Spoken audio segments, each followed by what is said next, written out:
La butte rouge, c'est son nom. Le baptême suit un matin où tous ceux qui grimpaient roulaient dans le ravin. Aujourd'hui, il y a des vignes, il y pousse du raisin. Qui boit de ce vin-là, boit les larmes des copains.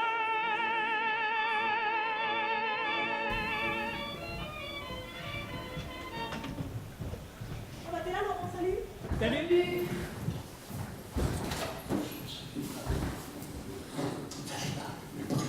C'est Laurent. Oui. Ça va? Hein? Ça va? Il n'entend rien. Ça va? Très bien. Il est pas tout seul. Et Luc, il est où là? Quelqu'un des nouvelles, non? Il est encore pas. Je capte pas. Bah, je sais pas, moi j'ai pas regardé. On va commencer sans lui, hein. Ouais.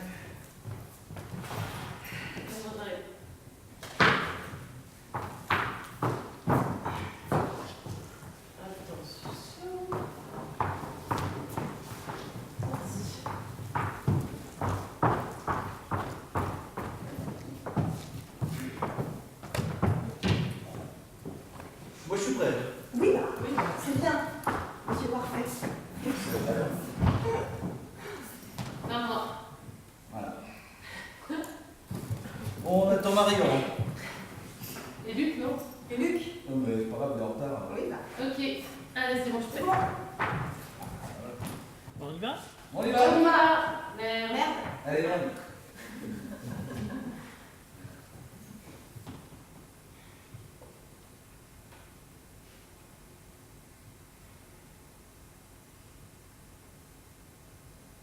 Ma petite chérie, quand cette lettre te parviendra, je serai mort fusillé. Je te fais mes derniers adieux à la hâte, les larmes aux yeux, l'âme en peine. Je te demande à genoux humblement pardon pour toute la peine que je vais te causer et l'embarras dans lequel je vais te mettre. Ma petite Marcelle, encore une fois pardon. Lucien. Le 24 avril 1917.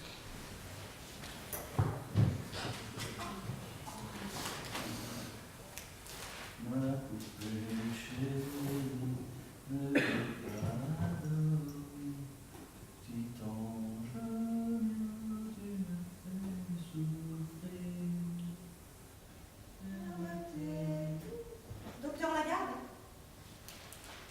Excusez-moi madame. Je ne vous avais pas vu. Vous avez rendez-vous? Non, je viens pour mon mari. Et qu'a-t-il votre mari? Il n'a pas pu se déplacer? Non, je suis Marcel Carrier. Je vous ai écrit il y a 2 mois par rapport à mon mari, Lucien.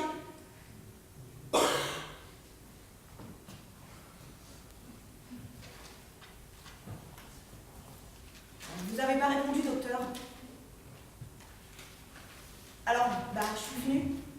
J'ai besoin que vous m'aidiez. Je ne peux rien faire pour vous. Au revoir madame.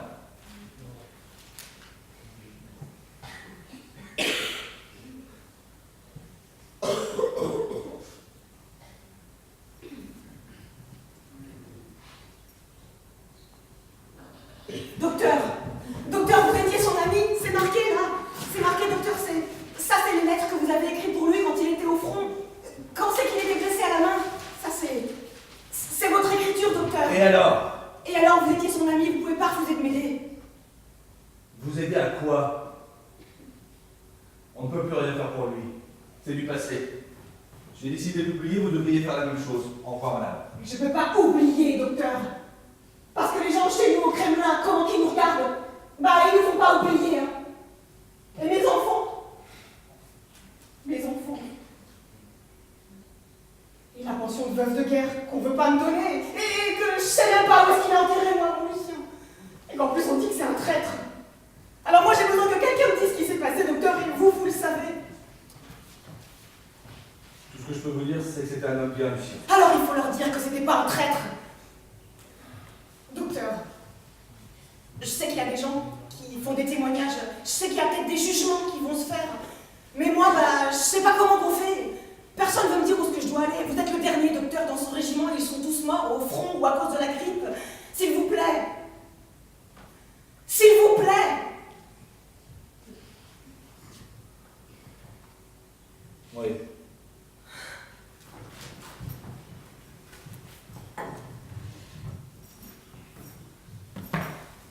C'est mon arrière-grand-père, Pierre Lagarde. Il était médecin dans les tranchées. Je l'ai jamais connu. Mon seul lien avec lui, c'est cette image. Elle représente Jésus avec Marie et Joseph. Il l'avait sur lui pendant la guerre de 14. Il l'avait reçu de son père, mon arrière-arrière-grand-père, qui l'avait sur lui aussi pendant la guerre de 1870. Ils ont tous les deux écrit leur nom au bas de l'image. Eugène Lagarde, 1870, Pierre Lagarde, 1914. Ils l'ont donné à ma grand-mère, qui l'a donné à ma mère, qui me l'a donné.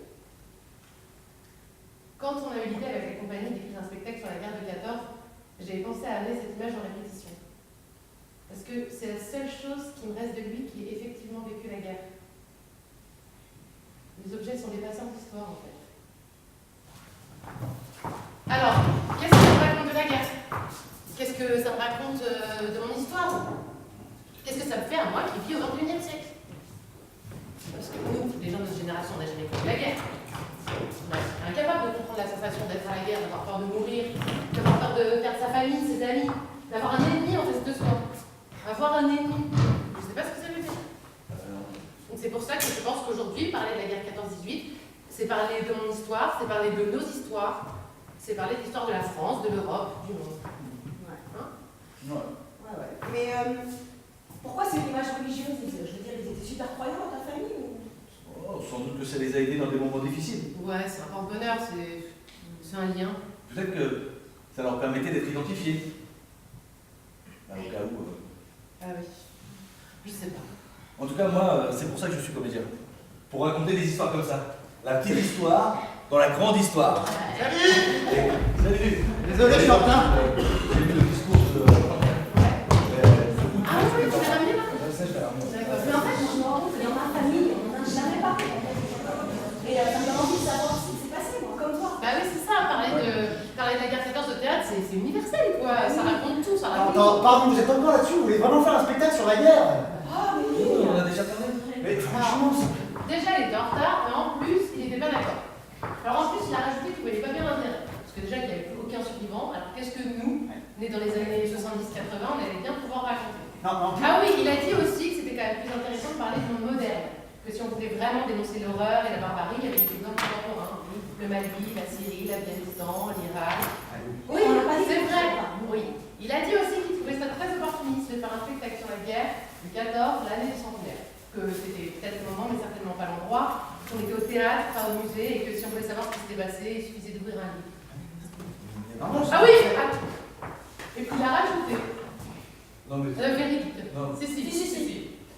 C'est pour lui. On faisait des spectacles vivants, alors qu'avec des morts, ça n'allait pas être facile. C'était très beau, c'est beau. ça c'était mais beau. tu t'es arrêté, j'ai jamais dit ça. Si, ça lui Mais non, franchement, mais tu crois que les gens vont aller voir un spectacle, bonjour, j'ai perdu mon père, mon frère, mon cousin, mon mari. Pourquoi tu fais du théâtre? Je ne parle pas de ça. Mais non, mais comment on va faire? Écoute, parce qu'on va faire des... Écoute ce qu'on te dit. C'est quand même On va raconter cette histoire.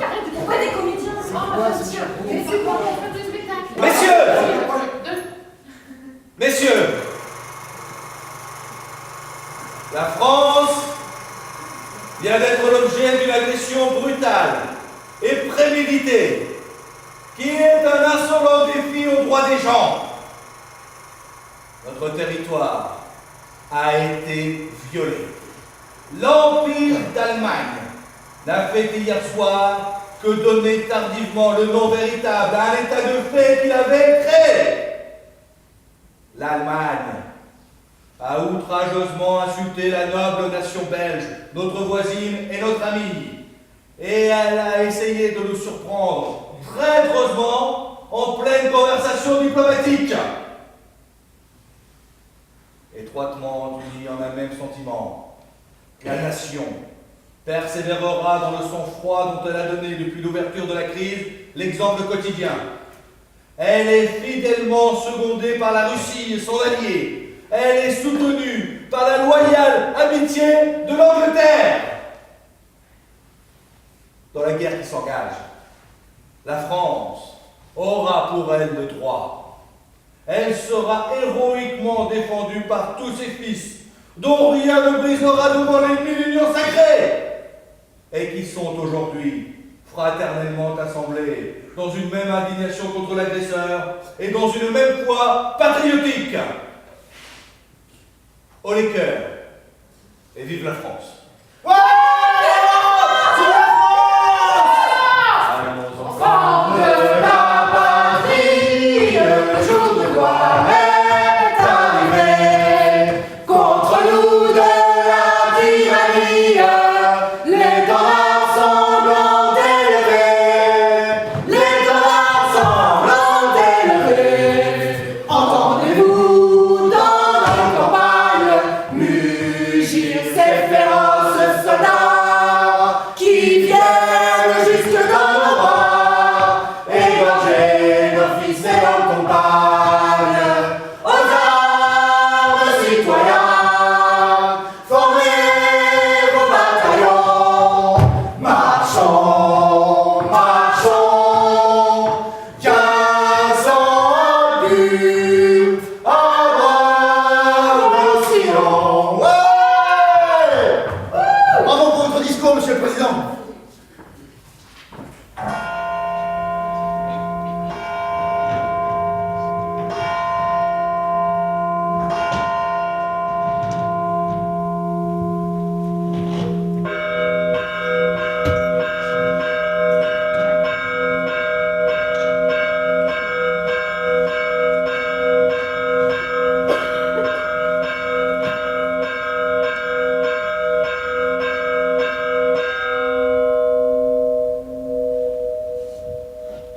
Quand les cloches ont sonné, on n'a pas compris tout de suite pourquoi. Alors on est sorti dans la rue et c'est là qu'on a vu les affiches qu'ils avaient mises sur les murs. Il y avait tout le monde qui était sorti dans la rue. Et on s'est tous dit, enfin, c'est la revanche. On avait la haine des Allemands. Ils étaient venus en 70 puis ils nous avaient mis à genoux.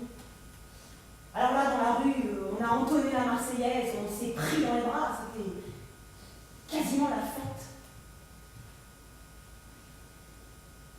Puis, il a fallu dire au revoir à mon Lucien.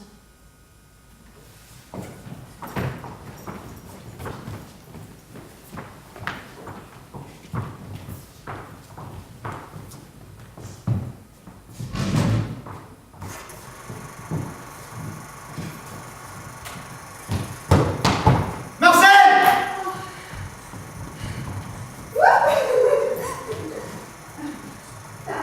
T'as bien pris ton plateau, tes couvertures, les conserves que je t'ai préparées. T'inquiète pas, ma petite chérie, j'ai tout ce qu'il me faut. Mais bah, tu l'écriras, puis tu me diras qu'est-ce qu'il manque. Je t'enverrai des paquets.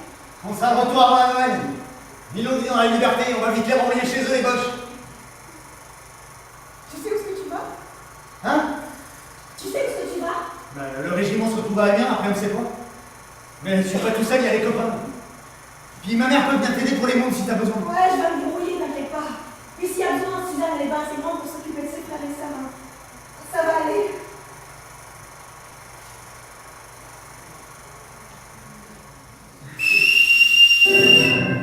J'y arrive.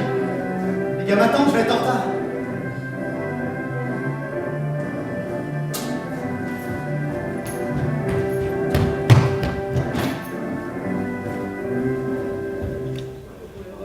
Le Plaisir du militaire, bien là-bas, à 2 pas de la forêt.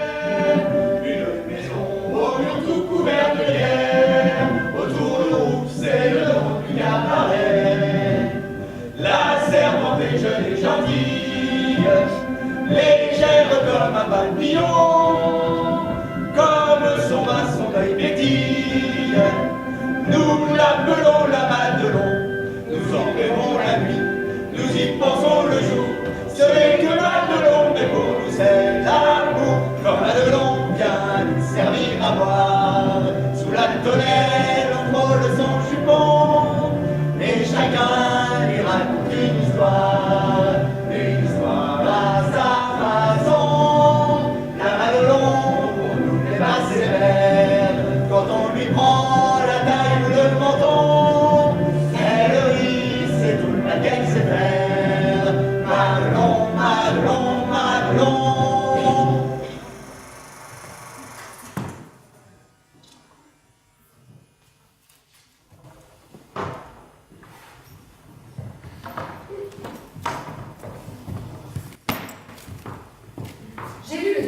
de Jaurès. Il dit que cette guerre va être un désastre pour l'Europe. Ils vont tous se faire massacrer, ce qu'on y envoie. Tout ça pourquoi? Pour des tractations diplomatiques qui nous dépassent tous, et qui n'ont jamais concerné les ouvriers et les paysans qui vont servir de chair à canon. Jaurès.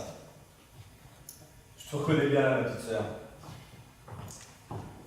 C'est pour défendre notre territoire que nous devons nous battre. Pour l'honneur de la France. L'honneur de la France? Quelle France? Celle qui colonise? Celle qui a condamné Dreyfus et assassiné Jaurès? Louise, si je pars à la guerre, c'est que je suis profondément attaché à la cause de la civilisation et de la paix. C'est si nous ne faisons rien que l'Europe sera dévastée. Nous sommes la patrie des droits de l'homme et des Lumières. La France doit être le rempart contre la barbarie. Mais papa a eu les mêmes idées il y a 40 ans et ça n'a rien changé. À part que la guerre l'a profondément marqué et qu'il n'en a jamais parlé. Ouais. Mais cette fois, nous vaincrons. C'est notre revanche. Attends. J'ai trouvé ça dans les affaires de papa. Prends-la avec toi.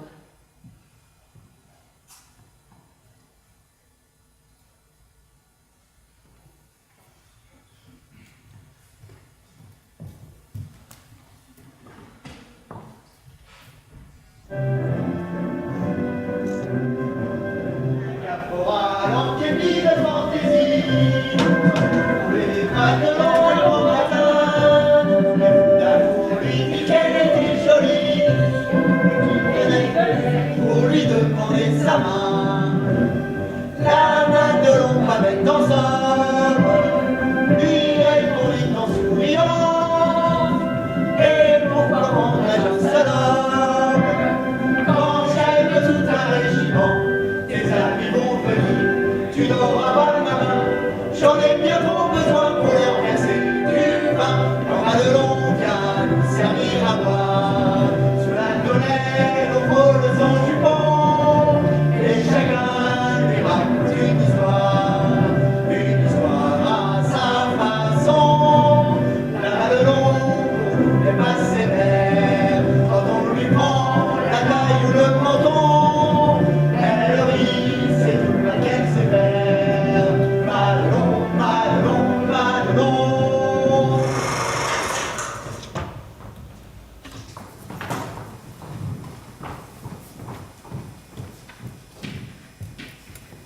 4 semaines.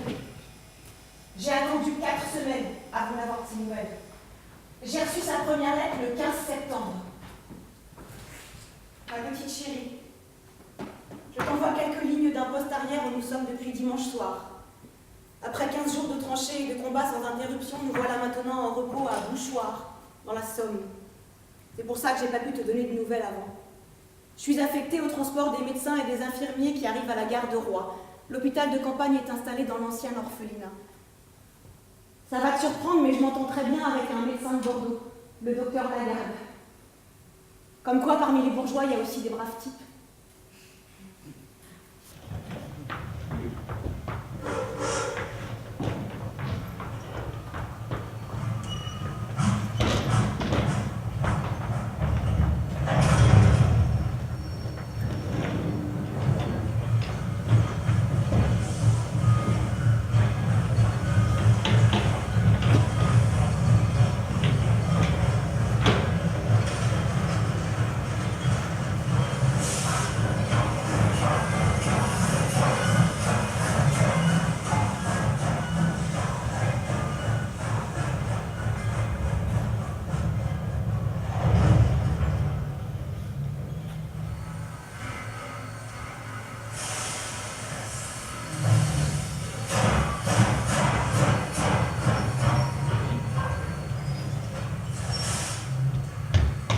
Bonjour mon lieutenant, bienvenue à la gare de Roye. Second classe Carrier, j'ai ordre de vous escorter jusqu'à l'hôpital de campagne. Soldat, Mettez-vous à l'abri.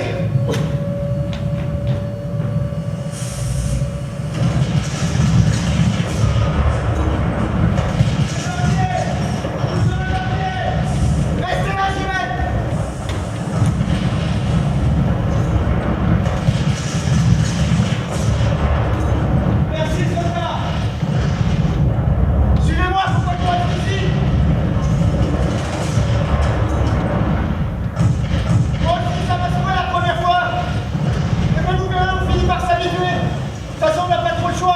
C'est comme ça tous les jours par ici. En tout cas, je suis bien content de vous voir. Les premiers combats ont fait beaucoup de blessés et les infirmières sont débordées.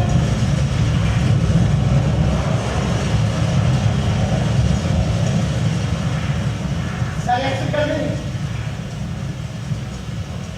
Attendez-moi là, je vais jeter un coup d'œil dehors.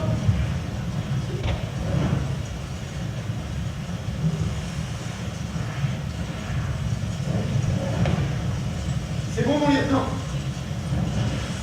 La voie est libre. Par contre, va falloir y aller à pied.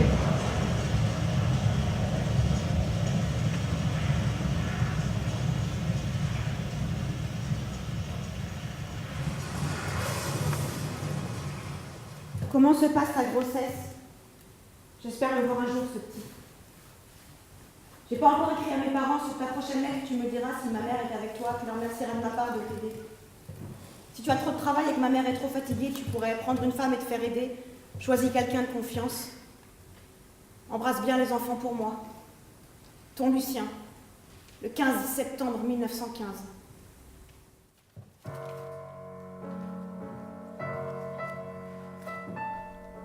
Mes chers parents, ma chère sœur, je suis toujours sans nouvelles de vous et d'après ce que je vois, la transmission des lettres reste lamentable, au moins en ce qui concerne tout ce qui n'est pas troupe métropolitaine active.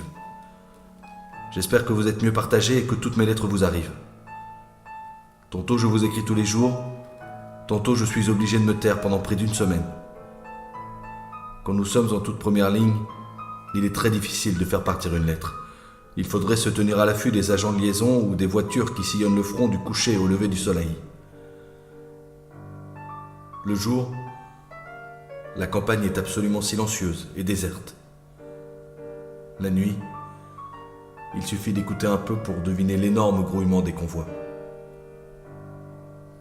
Le jour, malheur à qui s'écarte des maisons, des villages, des chemins creux. Un paysan s'entête à ramasser ses betteraves après le lever du jour.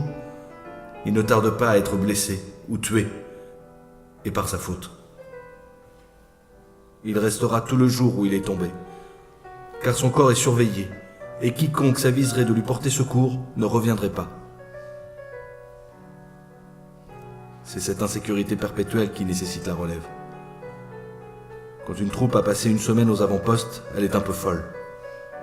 Toute la journée, toute la nuit, les balles sifflent. Tout mouvement, fût-ce celui d'une branche au-dessus de la tranchée, est salué par une salve ou le grésillement de la mitrailleuse. Fatalement, il arrive qu'une main, une épaule, une tête soient traversées, et il n'en faut pas plus pour diminuer le moral des quelques-uns condamnés à rester accroupis dans leur trou. Enfin, les journaux arrivent. Quelquefois, les bulletins de renseignement sont agréables à lire. Mais peu à peu, tout cela devient indifférent. Et il faut qu'une troupe reposée arrive et que nos guerriers aillent à quelques kilomètres en arrière goûter les délices d'un toit et d'une botte de paille. Je ne veux pas évoquer les jours où le canon s'en mêle, rend illusoires les abris et paralyse les volontés ordinaires, ne serait-ce que par le bruit. Je préfère appuyer sur le fait que la chambre d'où je sors le moins possible est parfaite, bien exposée, toute blanche de ripolin, facile à chauffer et munie d'un excellent lit. Monsieur Maud et moi, ne cessons de confirmer notre bonheur. Peut-être finirons-nous par bénir le ciel, car nous... Nous bah, je sais pas. Car nous, je répète. Car nous... Nous Non, nous habitons, non. C'est quoi après? Il y a un D. Une bibliothèque après. Nous Déposons. Désignons. Déposons. nous décorons une bibliothèque. Décor une bibliothèque. Nous dévorons. Ah, Une bibliothèque de curé qui remplit les armoires. La somme théologique de saint Thomas d'Aquin est notre principale lecture et nous y apportons un acharnement comique. Je fais aussi un peu d'arithmétique et de l'allemand. Je passe, Pierre. PS, cette lettre est écrite aux avant-postes et à la chance de pouvoir repartir avant moi. Saint Thomas d'Aquin. Saint Thomas d'Aquin. C'est chaud à mon avis. C'est chaud. Attendez-moi, je regarde. Même lui, il dit acharnement comique. Bah oui. Bah, à mon avis, ils doivent pas comprendre. Non. Bah si. Bah là, ça, tu Ils essayent de comprendre. Alors, dans Wikipédia, Saint Thomas d'Aquin.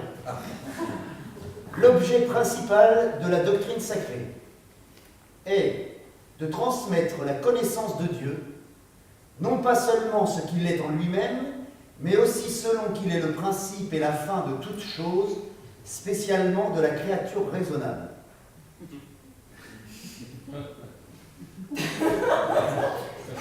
Non mais c'est Wikipédia et moi j'arrive même pas à comprendre. Ouais, non, mais en plus, le pire, c'est que sans doute ils l'ont lu en latin en fait, ils ont traduit. Ah bah oui, ils étaient chez un curé. Bah oui. Ils n'avaient pas le dernier best-seller sous la main. Ah mais vous avez raison, mais même Saint Thomas d'Aquin en latin, et ben j'en avais besoin les gars pour s'évader. Ouais. Comme le fait d'écrire, il y a beaucoup de soldats qui ont écrit pendant la guerre. Et là, tu veux dire. Ouais, ou des romans. Bah, tiens, Barbus, le feu, il a écrit pendant qu'il était au front. Il a même été pris Goncourt en 1916. Ah, 1916. Quand on a commencé la création du spectacle, on a lu beaucoup de romans sur 1914 et on a voulu les partager.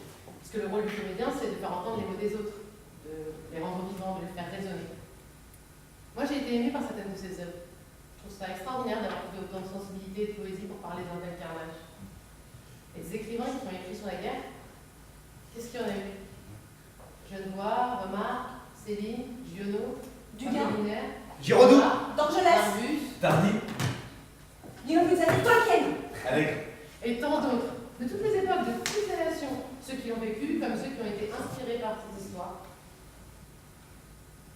C'était la première fois que tous les milieux socio-géographiques culturels se retrouvaient au même endroit.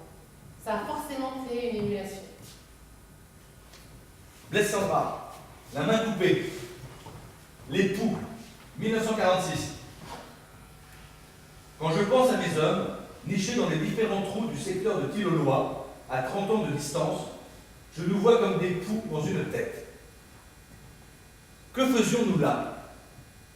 On mourait d'ennui en proie à la nostalgie de la femme. Est-ce que les poux sont nostalgiques?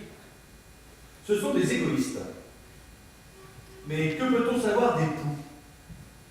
Quand on les regarde à la loupe, comme je vois aujourd'hui mes camarades, chacun de nous dans son trou individuel, chacun semble immobile, épais.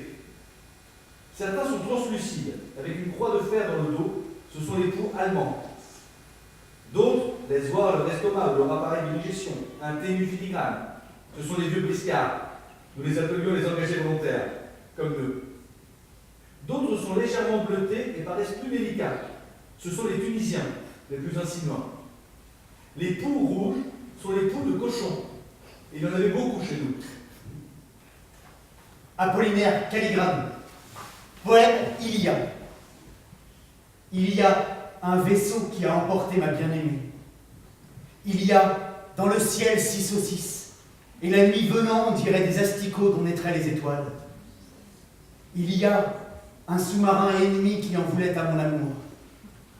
Il y a 1000 petits sapins brisés par les éclats d'obus autour de moi. Il y a un fantassin qui passe, aveuglé par les gaz asphyxiants. Il y a que nous avons tout haché dans les boyaux de Nietzsche, de Goethe et de Cologne. Il y a que je languis après une lettre qui tarde. Il y a dans mon porte-carte plusieurs photos de mon amour. Il y a, dit-on, un espion qui rôde par ici, invisible comme l'horizon, dont il s'est indignement revêtu et avec quoi il se confond. Il y a, dressé comme un lys, le buste de mon amour. Il y a un capitaine qui attend avec anxiété les communications de la TSF sur l'Atlantique. Il y a à minuit des soldats qui scient des planches pour les cercueils. Il y a des femmes qui demandent du maïs à grands cris devant un Christ sanglant à Mexico. Il y a le Gulf Stream qui est si tiède et si bienfaisant. Il y a un cimetière plein de croix à 5 kilomètres. Il y avait un prisonnier Boche qui portait sa mitrailleuse sur son dos. Il y a des hommes dans le monde qui n'ont jamais été à la guerre. Il y a des hindous qui regardent avec étonnement les campagnes occidentales. Ils pensent, avec mélancolie, à ceux dont ils se demandent s'ils les reverront. Car on a poussé très loin durant cette guerre l'art de l'invisibilité. Orage d'acier, Ernst Jünger, 1920. Peu de temps avant leur hache, on diffusait le radiogramme suivant. L'empereur et Hindenburg se sont rendus sur le théâtre des opérations. Ils furent salués d'applaudissements. L'aiguille avançait toujours. Nous comptâmes les dernières minutes. Enfin, elle atteignit 5h05. L'ouragan éclata. Un rideau flamboyant monta en l'air, suivi d'un rugissement soudain tel que nous n'en avions jamais entendu. Un tonnerre à rendre fou, qui engloutissait dans son roulement jusqu'au coup de départ des plus grosses pièces fit trembler le sol. Le grondement mortel des innombrables canons derrière nous était si terrible que même les pires batailles que nous avions subies nous semblaient en comparaison un jeu d'enfant. Ce que nous n'avions osé espérer se produisit. L'artillerie ennemie se tut. Elle avait été annihilée d'un seul coup gigantesque. Nous ne tîmes plus dans nos défenses. Debout, nous contemplâmes éberlué le mur de feu haut comme une tour, dressé sur les tranchées anglaises, et qui se voilait d'une nuée ondoyante, rouge comme du sang. Ce spectacle fut gâché par des larmoiements et une sensation de brûlure dans les muqueuses. Les vapeurs de nos obus à gaz, refoulées par le vent contraire, nous enveloppaient d'une violente odeur d'amande amère. Je remarquai soucieux que beaucoup de mes hommes commençaient à tousser, à suffoquer, et s'arrachaient finalement le masque du visage. Je m'efforçai donc de retenir mes premières quintes de toux et de ménager mon souffle. Les vapeurs se dissipèrent peu à peu, et 1 heure après, nous pûmes ôter les masques. La Chambre des officiers, Marc Dulien, écrit en 1998. Louis Levauchel nous avait rejoints en novembre 1915. Sa blessure était très semblable à la mienne et à celle de bien d'autres blessés de l'étage. Un trou au milieu du visage, comme si les chairs avaient été aspirées de l'intérieur. Les photos de sa femme et de ses 2 fils reposaient à son chevet. Elle ne l'avait pas quitté pendant ces 14 mois de combat. Levauchel écrivait fréquemment à sa famille, mais comme chacun de nous, il n'avait jamais eu le courage d'avouer la gravité de son état. La première visite de sa femme et de ses enfants eut lieu le 21 juin 1916, premier jour de l'été. Il hésitait entre garder ses pansements, porter un bandeau noir ou tout simplement laisser ses blessures à l'air libre. Je lui conseillais le pansement, estimant que c'était encore le moins impressionnant. Il était agité comme un enfant. Je revois à son retour sa grande silhouette remontant le couloir vers la chambre. Quand il me vit, il s'effondra sur mon épaule. Comme il n'était pas en état de parler, il se laissa tomber sur sa couche. Au réveil, que je savais d'expérience être le moment de la plus grande difficulté morale, je m'approchai de sa couche. Si mon odorat ne m'avait pas fait défaut, j'aurais pu être alertée par l'odeur du sang répandu. Il s'était donné la mort. Ni sa femme, ni ses enfants ne l'avaient reconnu. Le plus grand des garçons s'était enfui en courant dans les couloirs et en criant « Pas mon papa! Pas mon papa !» Peu de temps avant le rush, on diffusa le radiogramme suivant. Il y a L'empereur et Hülsenburg se sont rendus sur le théâtre un vaisseau qui a emporté ma bien-aimée. Il y a, dans le ciel si Mais que peut-on savoir de et la nuit venant, on tirait des asticots, on mettrait les étoiles. Et pour il y a un sous-marin ennemi qui en voulait à mon âme.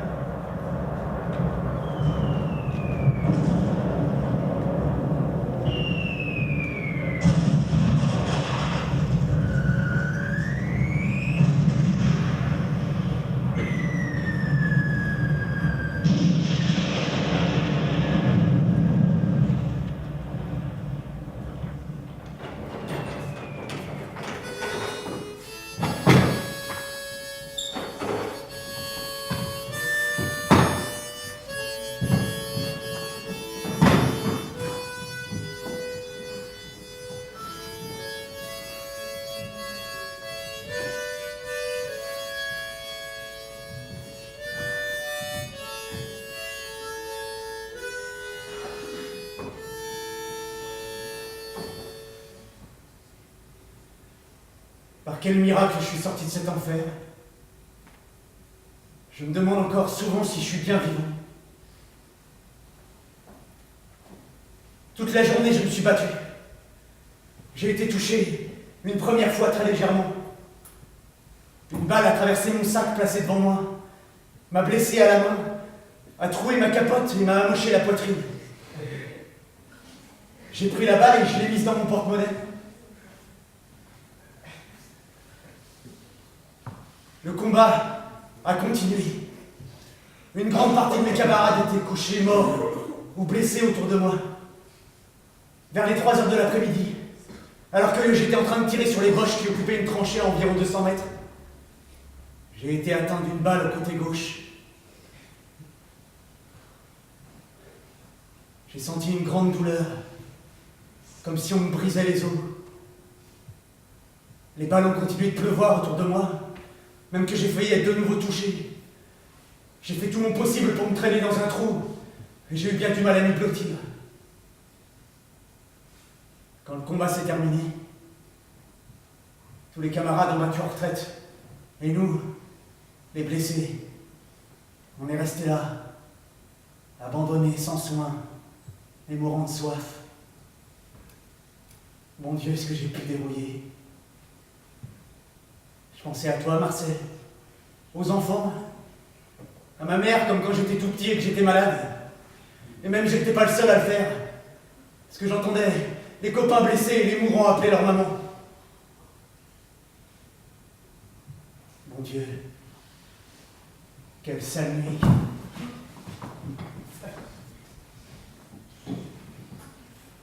Quand le jour s'est levé, les mouches attirées par l'odeur du sang sont jetées sur moi. Elles ont été si méchantes que j'ai pas pu m'en débarrasser. Vers les 2 heures de l'après-midi, j'ai entendu un bruit à côté de moi. C'était un blessé qui se traînait sur le champ de bataille pour chercher à boire dans le pilon des morts. Le compagnon s'est couché à côté de moi. Même que j'étais content d'avoir quelqu'un depuis si longtemps que j'étais tout seul. Tout à coup, le gars m'a dit qu'il voyait plusieurs personnes. C'était des jeunes filles de la Croix-Rouge. Les 2 infirmières l'ont emmené. Les jeunes filles m'ont pris par les bras et les jambes et ont voulu m'emporter, mais comme j'avais peur qu'elles soient blessées, je leur ai dit de me laisser là. Mais elles n'ont pas voulu. Elles m'ont transporté jusqu'à l'asile Malam, qui est un orphelinat aménagé pour soigner les blessés. Elles m'ont installé dans un bout.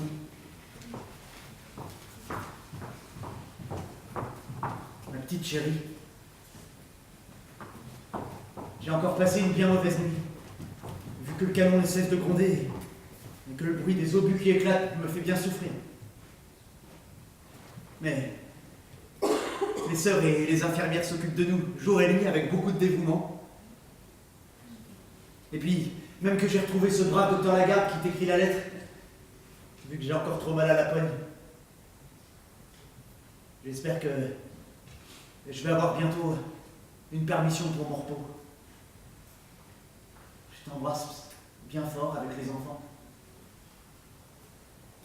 Lucien.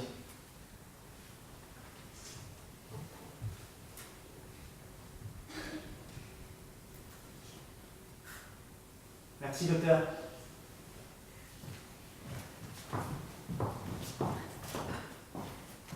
Quand je suis parti avec ma classe pour venir ici faire mes 3 ans, vous en m'a dit, il y a le fils Bidas qui va dans le même régiment. On devrait faire sa connaissance. J'ai fait ce que m'a dit le cousin. Et depuis que je sers la France, Bidas est mon meilleur copain. Quand on n'a pas eu de punition, on a chacun sa permission. Avec l'ami Bidas, on ne se quitte jamais, attendu qu'on est tous 2 natifs d'Arras, chef-lieu du Pas-de-Calais. On a chacun la sienne, et les bras ballants devant les monuments. Dans les rues on se promène, ça nous fait passer le temps. Vlan. Dimanche matin, il y a des bobonnes qui sont faire leur marché. Nous, on en connaît de mignonnes et on va les regarder passer. Pendant qu'elles sont chez la fruitière, sur le trottoir, nous les regardons. Et de loin, sans en avoir l'air, on les suit jusqu'à leur maison. Elles se doutent pas, elles n'y voient rien. Ça fait comme ça, on s'amuse bien. Allez, à vous, docteur. Avec l'ami Bidas, on ne se quitte jamais, attendu qu'on est tous deux natifs d'Arras, chef-lieu du Pas-de-Calais. On lâche chacun la sienne, et quand elles sont dans leur appartement, on regarde les persiennes, ça nous fait passer le temps blanc. On va souvent voir les courir, au jardin des plantes, c'est curieux. Dans la cage à la cocoterie, on va passer une heure ou deux. Dans les singes qui font la grimace, pour surmonter vos moments, jusqu'à ce que le gardien passe, il dit Enfer! allez-vous-en. Et comme on peut pas rester là, on dit tu viens? Et on s'en va! Avec la Bidas, on ne se quitte jamais, attendu qu'on est tous deux natifs d'Arras, chef-lieu du Pas-de-Calais. Et plus tard dans la ville, on ira souvent, ouais, au régiment. T'en souviens-tu, Bidas?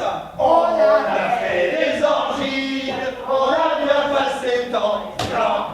Bon, moi j'y vais, je suis pressé, à demain. Salut. Ouais. Non, moi aussi. À demain. J'y vais aussi, Marie, bonne soirée. Salut. À demain.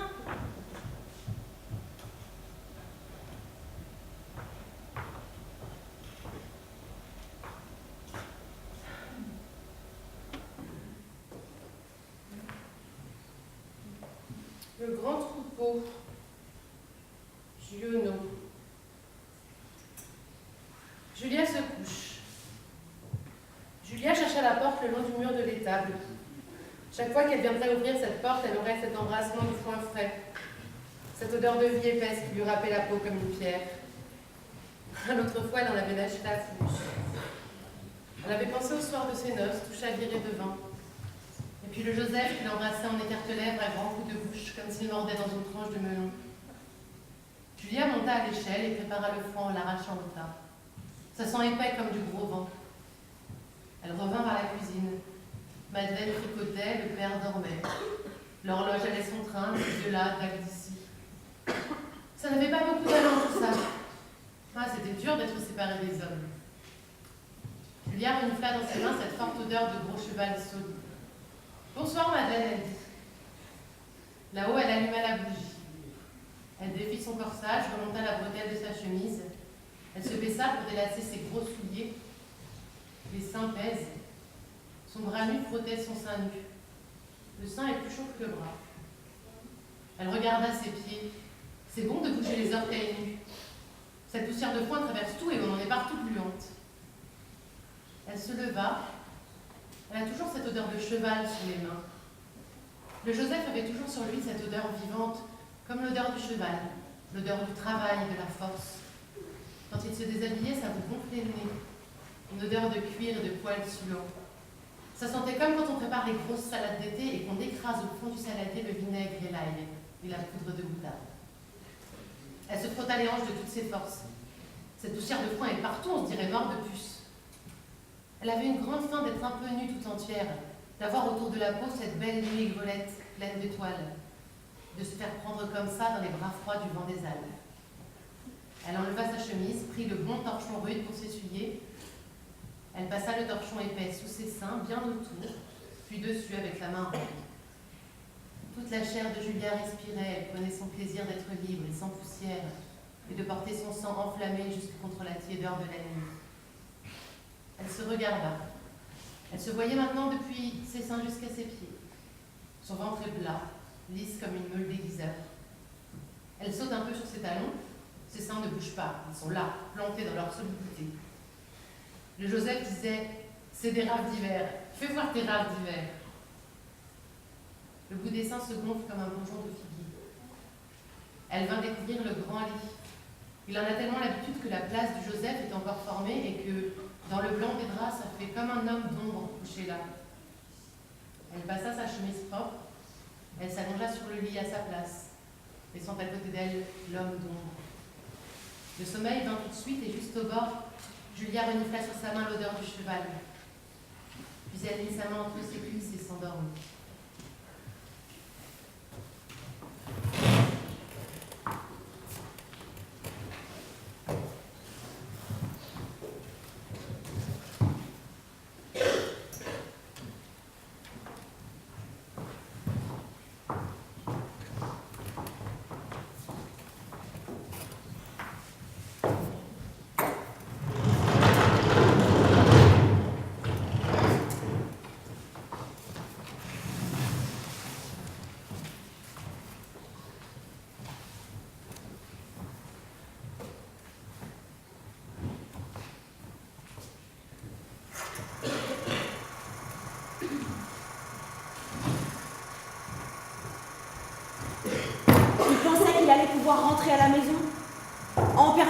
sa convalescence. Mais en fait, non. Il l'a renvoyé tout de suite là-bas. Même que la permission, on l'a attendue encore 4 mois. 4 mois, c'est drôlement long. Et pendant ce temps-là, moi, je sentais bien que mon Lucien, ça allait pas. Ses lettres, elles étaient de plus en plus courtes, de plus en plus rares. Et puis, c'est comme si qu'il était en colère.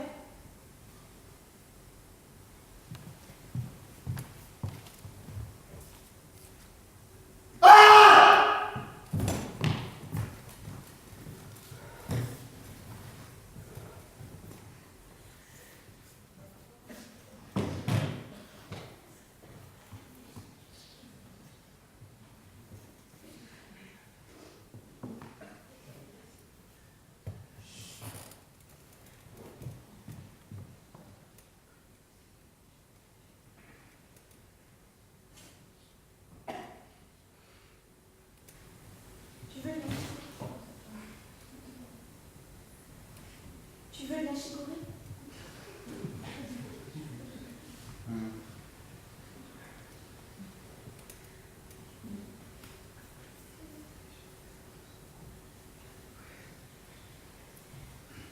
Il y a Louis qui passe son certificat d'études aujourd'hui. Tu me diras bonne chance.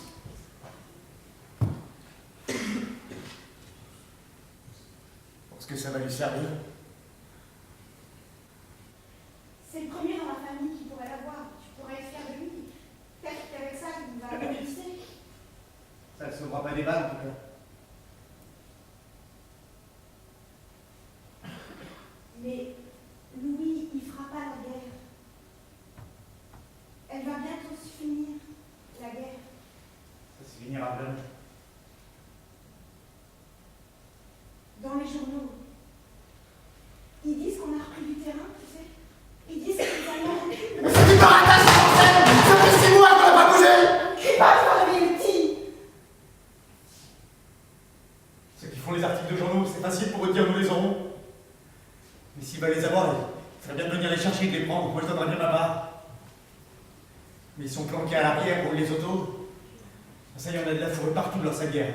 Sauf dans les tranchées où on est des pauvres travailleurs. Et quand par hasard, dès leur paye de sa peau, alors là, toute la presse en parle. Pour dire à l'opinion publique, vous voyez, il entend aussi bien les nôtres que les vôtres.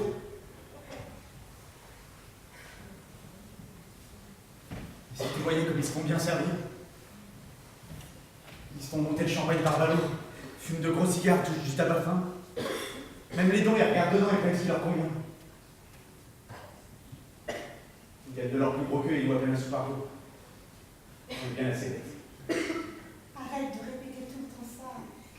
Essaye de penser à autre chose. Tu sais, on a besoin de toi, nous, ici. Les enfants, ils te reconnaissent pas. Même le Jeannot, il a peur de toi. Il ne me connaît pas, ce qu'il Mais c'est à toi de faire qu'il te connaisse. Tu t'occupes pas de lui. T'occupes de personne ici. Tu sais, on a l'impression qu'il est avec un étranger depuis 15 jours. Ben c'est ça, t'as raison, j'aurais mieux fait d'y rester.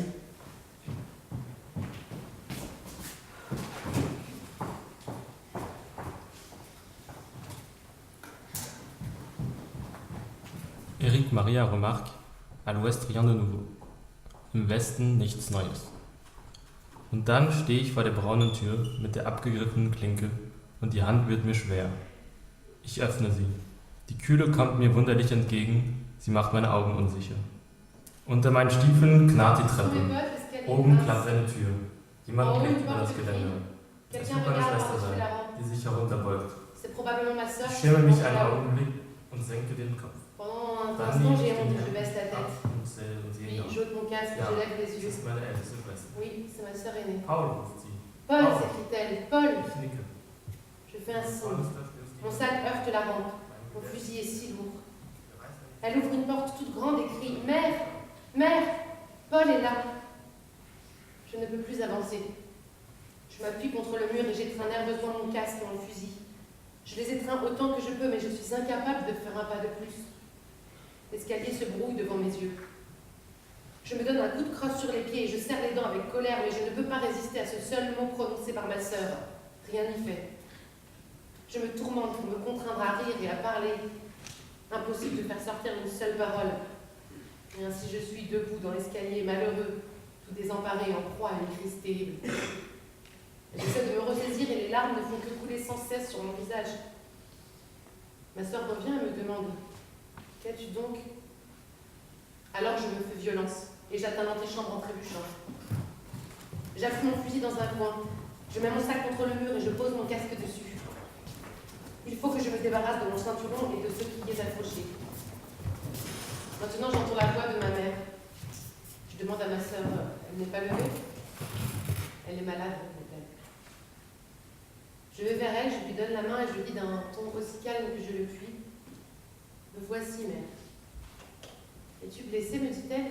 « Non, non, je suis en permission. » Et elle se tourne vers ma sœur qui sans cesse est obligée de faire un saut à la cuisine pour que ce qu'elle fait cuire ne brûle pas. « Ouvre aussi le pot de confiture de myrtille. Tu les aimes, n'est-ce pas ?» me demande-t-elle. « Mon cher enfant, dit ma mère à voix basse. Nous n'avons jamais été d'une tendresse expansive dans la famille. Ce n'est pas l'usage chez les pauvres gens qui ont beaucoup à faire et qui sont accablés de soucis. Même, ils ne peuvent pas comprendre de pareilles choses, car ils n'aiment pas à répéter plusieurs fois ce qu'ils savent déjà. Lorsque ma mère me dit « cher enfant », cela est aussi significatif que si une autre femme prononçait les paroles les plus pathétiques. Je sais que le pot de myrtille est le seul qu'il y a dans la maison depuis des mois, et que c'est pour moi qu'elle la garde. À l'ouest, rien de nouveau. Éric derrière moi.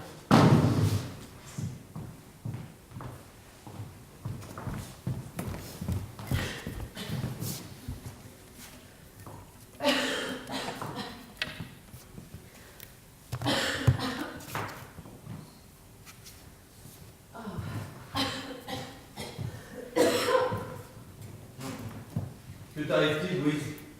Tu ne te sens pas bien? Oh, ce n'est rien, juste un peu de fatigue. Mais ça va déjà mieux. Il faut que j'aille faire les commissions, il faut que je m'occupe de toi pendant ta permission. Penche-toi, s'il te plaît. Respire fort. Encore plus fort. Tous? Tous vraiment, Louise?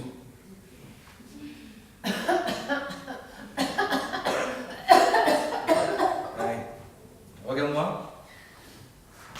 Ouvre la bouche.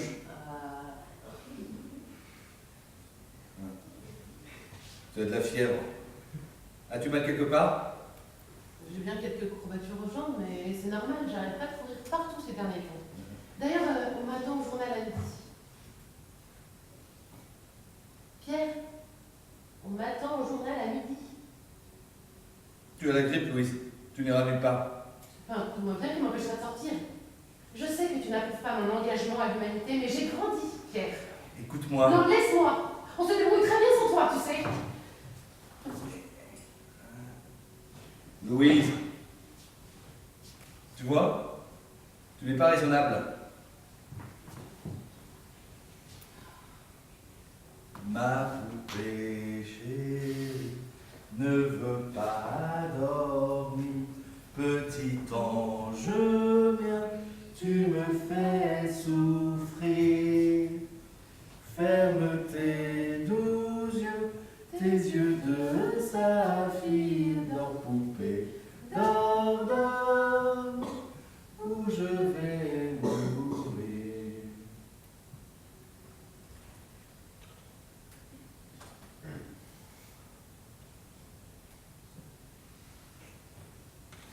Tu sais, depuis que je suis là-bas, j'ai pour ainsi dire changé d'avis. C'est une vraie boucherie. On manque de tout. Et je n'ai presque rien pour soigner les blessés. L'autre jour, on m'a même interdit de soigner un soldat allemand. Les bonnes sœurs de la Croix-Rouge l'avaient charitablement ramené du No Man's Land. Mais comme il y a très peu de morphine, on l'a laissé mourir dans d'atroces souffrances. Il me regardait.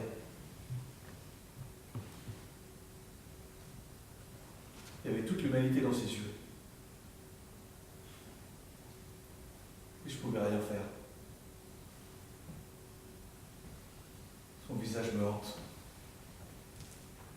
Ce n'est pas de ta faute.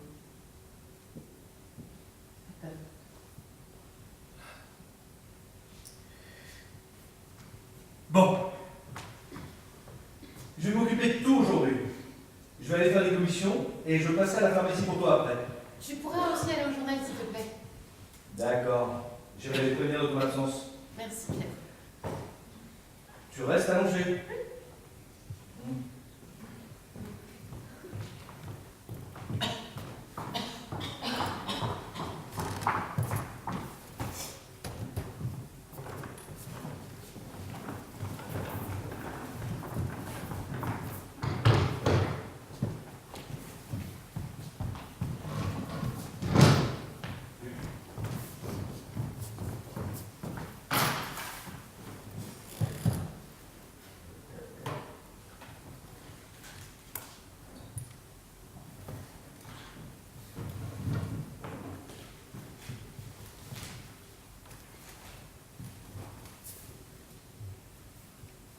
Ma petite chérie, pardonne-moi, mais je pars. J'emporte avec moi le souvenir de ce feu d'artifice où tu m'as sauvé. Pour la première fois. C'était le 1er janvier 1900. Et c'était le début de notre amour.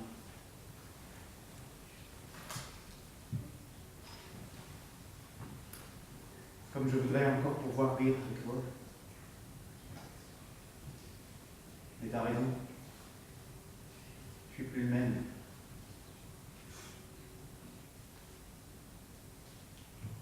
C'est pas ta faute. C'est cette foutue guerre.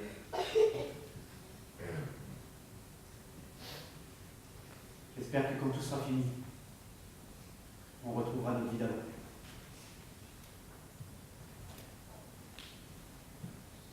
Avec toute ma tendresse.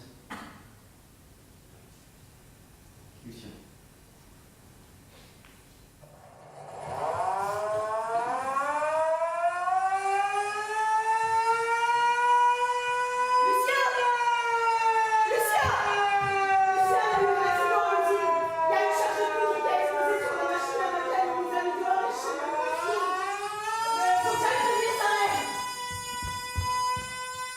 Au fait, tu diras à Cézanne que...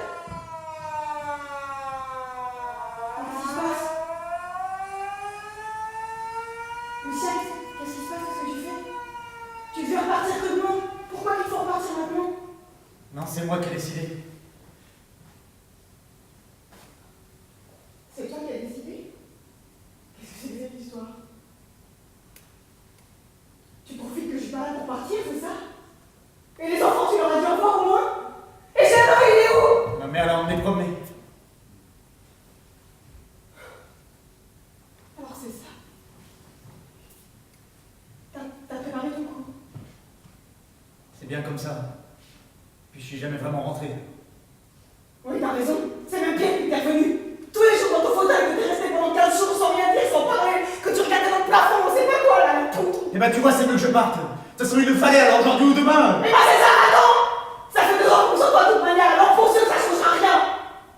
Et bah maintenant.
Ça m'avait mise en rogne.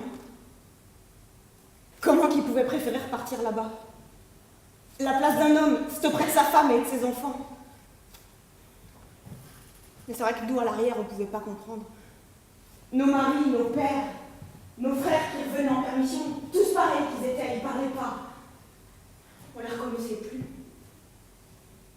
C'est après qu'on a compris qu'il y en a qui se sont mis à parler, puis il y en a qui ont écrit aussi. Et c'est là qu'on a su ce que c'était d'être là-bas. La boue, les poux, les rats, les pieds gelés, les tranchées de 15 cm de large où on ne peut pas se croiser, dormir assis par terre, l'odeur, la crasse, pas de lit, pas de feu, pas de tabac, pas de table pour écrire, des lampes faites avec des boîtes de sardines. Et puis les obus, le bruit, la peur.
Lucien! Pierre! Je vous ai cherché partout. Qu'est-ce qui vous a pris? Pourquoi vous n'êtes pas allé? C'était pas possible, Pierre. Vous auriez dû voir ça se tirer de tous les côtés. Les premiers qui sont montés ont à peine eu le temps de passer la caboche, ils étaient déjà morts. Mais moi, on m'a parlé de trahison. Mais je suis pas un traître, mon Dieu! Je voulais juste pas caler pour rien! On m'a tous refusé. Les officiers nous sifflaient dans les oreilles. L'artillerie nous a tiré dessus. Même qu'ils ont désigné Bénazel à Berlin pour nous descendre en cas de retraite. Mais c'était pas possible.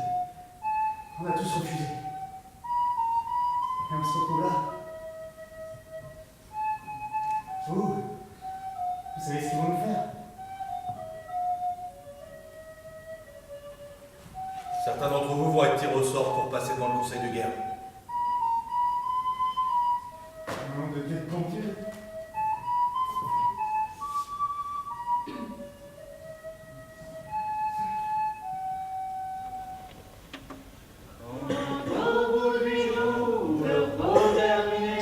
On va reprendre les tranchées. Notre place est si utile que sans nous on prend la pile.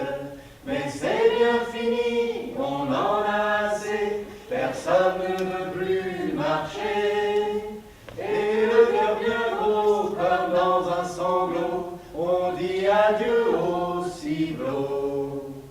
Même sans tambour, même sans trompette, on s'en va là-haut en baissant la tête. Adieu la vie, adieu l'amour, adieu toutes les femmes. C'est bien fini, c'est pour toujours de cette guerre infâme.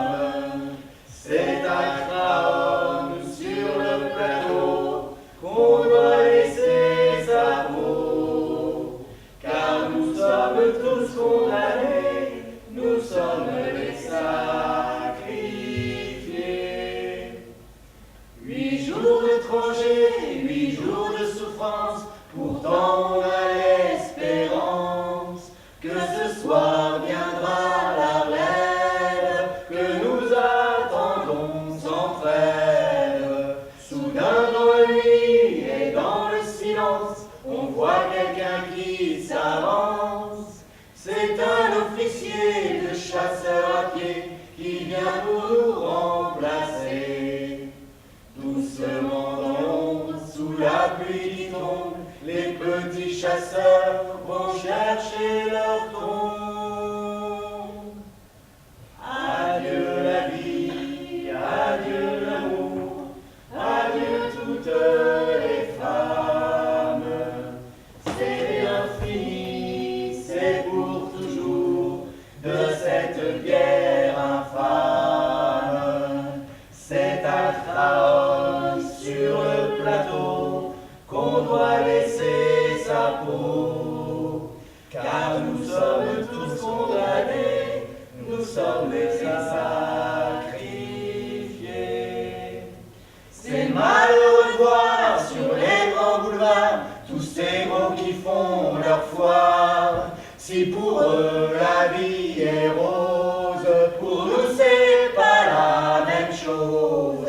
Au lieu de se planquer, tous ces embusqués feraient mieux de monter aux tranchées pour défendre leurs biens, car nous n'avons rien, nous autres les pauvres plus rotins. Tous les camarades sont enterrés là pour défendre les biens de ces messieurs-là.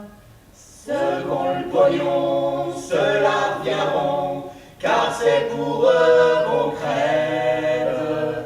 Mais c'est fini, car les troufions vont tous se mettre en grève. Ça sera votre tour, messieurs les gros, de monter sur le plateau. Car si vous voulez faire la guerre, payez-la de votre peau. Comment on fait pour le procès? Il y a des archives, non? Je crois que l'armée a rien laissé. Ouais, c'était plutôt expéditif comme justice. Ouais, mais dans tout ce qu'on a vu, on doit bien pouvoir trouver quelque chose. Ouais, il y a une lettre de poileux où ils en parlent. Il y a une pièce de théâtre aussi, Blanche Lopin ou L'amour fusillé de Jean-Paul Arrêt. Il y a les sentiers de la gloire de Kubrick quand même. Ah oui, servons-nous de tout ce qu'on a quoi. En gros, il désignait des soldats comme avocats commis d'office, mais c'était pour faire genre, tu vois, une parodie de procès. Ouais, moi j'ai trouvé un truc, hein. Dans les croix de bois de Dorgelès. C'est dans la salle de bal du Café de la Poste qu'on l'a jugé hier soir. Il y avait encore les branches de sapin de notre dernier concert, les guirlandes tricolores en papier, et sur l'estrade, la grande pancarte peinte par les musicos, ne pas s'en faire et laisser dire. Un petit caporal, nommé d'office, l'a défendu, gêné, piteux. Tout seul sur cette scène, les bras ballants, on aurait dit qu'il allait en chanter une. Et le commissaire du gouvernement a ri, derrière sa main gantée. Qui joue quoi? C'est Pierre Lagarde qui le défend. Maintenant, les médecins, ils auraient pu sauter fessés. Oh, est-ce qu'on est plusieurs accusés? Ah non, moi je pense que Lucien il est tout seul. Pour symboliser l'injustice. Ah ouais, et où je vois les autres ici?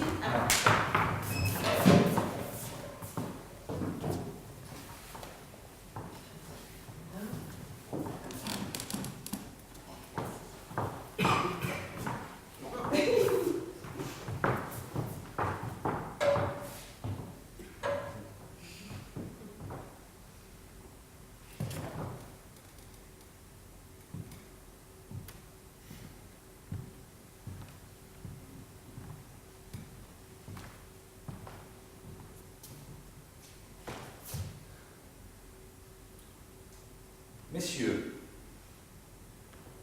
l'autorité militaire a décidé de déférer en conseil de guerre le soldat première classe Lucien Carrier. Attendu qu'à 5 heures du matin, le 23 avril 1917, l'ordre en avant a été donné par le lieutenant de la compagnie, mais que les hommes ne quittaient pas les tranchées, restant inertes derrière le parapet, se confinant dans une immobilité passive. Attendu que le général commandant la division a signé l'ordre de mise en jugement direct. Sous l'accusation de refus, D'obéissance, Devant l'ennemi. le soldat première classe Lucien Carrier, Et déclaré coupable. à l'unanimité des voix, est condamné À la peine de mort et à la dégradation militaire Le jugement sera prononcé le 25 avril 1917. à 17h. et le soldat première classe, Lucien Carrier. Passé par les armes.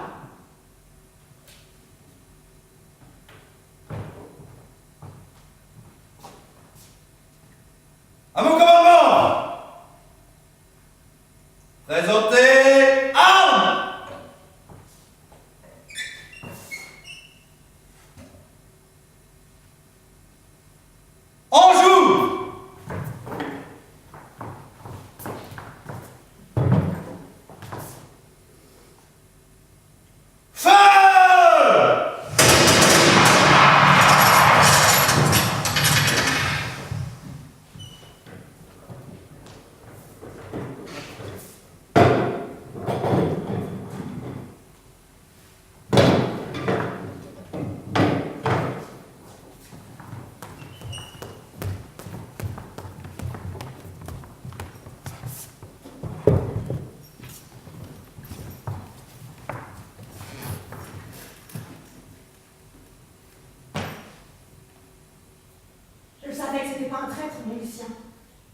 Merci, docteur.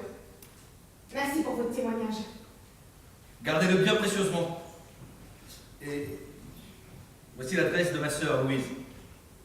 Elle habite à Paris et elle pourra vous mettre en contact avec la Ligue des droits de l'homme. Mais je vous préviens, Madame Carlier, votre combat risque d'être long. Bah, combien de temps vous croyez? 6 mois? 1 an? Ce n'est pas pour rien qu'on appelle l'armée la Grande Muette. Elle ne risque pas de reconnaître ses torts facilement. Mais vous savez, docteur, même si ça dure 10 ans, moi je suis prête. Je vais me battre parce que j'irai jusqu'au bout. Vous avez du courage, Madame Carlier. Lucien me le disait souvent. Merci, docteur. Merci pour tout. Au revoir. Au revoir. Ma poupée chérie, ne veux pas mon petit ange, tu me fais sourire. Ferme tes doux yeux, tes yeux de saphir doré. Où je vais. 70 pays belligérants. 20 pays neutres, 800 millions d'habitants touchés par la guerre, soit la moitié de la population mondiale. 20 000 pigeons voyageurs furent utilisés pendant la guerre. Un reçut la Légion d'honneur. Un soldat américain, Herman Gunther, fut tué 1 minute avant le cessez-le-feu. 2 300 000 frères et sœurs en deuil. 1 300 000 mères ne revirent jamais leur fils. Plus de 700 000 enfants ne revirent jamais leur père. 1 100 000 pupilles de la nation. 630 000 veuves de guerre. En France, 8 millions de mobilisés, 1,5 million de combattants abattus au champ d'honneur, 250 000 disparus, 600 compatriotes appelés sous les drapeaux, fusillés par l'armée française. Si on additionne tous les cimetières militaires bout à bout, on arrive à une distance de 700 Un soldat sur 5, âgé de 19 à 27 ans en 1914, tombé pour la patrie. 27 000 tués lors de la seule journée du 22 août 1914, soit un mort toutes les 3 secondes. Bataille de Verdun, 300 jours, 300 nuits de combats ininterrompus, sans trêve, 300 000 morts, 400 000 blessés, 600 000 invalides de guerre. bataille de la Somme, 60 000 3500 coups de feu par des minute. centaines de millions Oui, entendu juste dans nos primaires. Politique. Environ 300 élèves partent chaque jour sur fusillés par l'armée. 700 km. Madagascar. 600 000 prisonniers sur 81 000 morts. En France.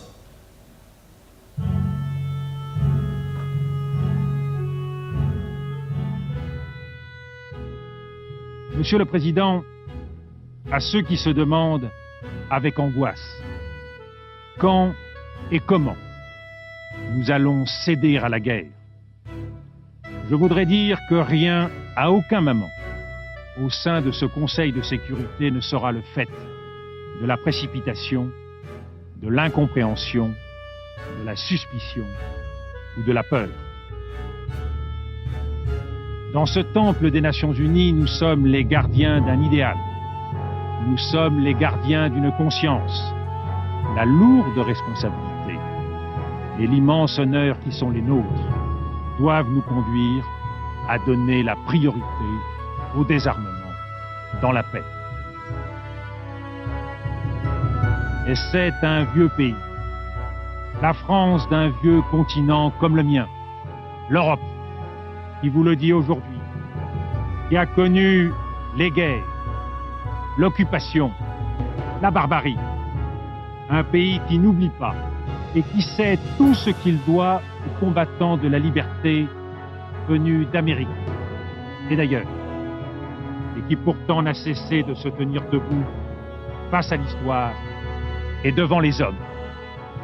Fidèle à ses valeurs, il veut agir résolument avec tous les membres de la communauté internationale. Il croit en notre capacité à construire ensemble un monde meilleur.